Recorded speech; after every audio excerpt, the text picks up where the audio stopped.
daughters, not toward his children or anyone else's for that matter. He damn sure wouldn't let some orange-tinted loudmouth mock a disabled person or insult a widow, brag about assault, or spit bile at working folks just trying to get by. His mother would have slapped his mouth clean off for half the things these men say, and his grandmother wouldn't even have wasted her breath.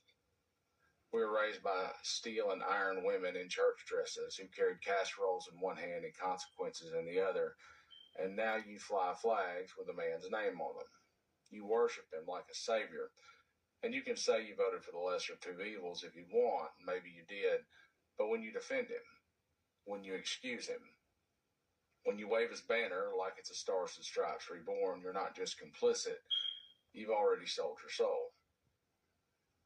And I don't pretend to have the definition of manhood carved in stone. In fact, I think most definitions are too brittle and break under real pressure. But I do know what it's not. It's not inherited money and gold-plated toilets. It's not screaming on a stage while other people fight your wars and pay your debts. It's not throwing tantrums on television and calling it truth. No. A man is what he does when the storms come. A man is how he treats people who can't do a damn thing for him. A man is what he says when no one is looking, and how he loves when no one else understands. And these slick-haired frauds wouldn't recognize that man if he offered to help them jumpstart their helicopter. We're the truth tellers. The ones who called out bullshit even when it came from their own side. The ones who didn't kneel to power or party. The ones who didn't want a king, but dared to be goddamn citizens. We've never been perfect down here. God knows the South has blood in its roots and ghosts in its halls, but at least we did have some kind of honor. Raw and flawed, but ours. But now we have cowards playing cowboy and wrapping themselves in Dixie nostalgia while licking the boots of northern con men.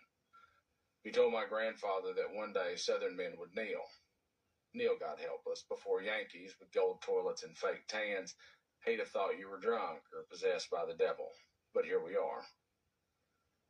Many once stared down hard times, now waiting in line to be knighted by a game show host. You've made a liar of my grandfather. He told me we don't bend, we don't cower, we speak truth even when it's costly, that you measure a man not by the flags on his truck, but by the weight of his word. We stand on dirt, not marble. That a Southern man for his sins never kisses the ring. And now I see you cheer for the ringmaster and beg to be shackled to him. So let me tell you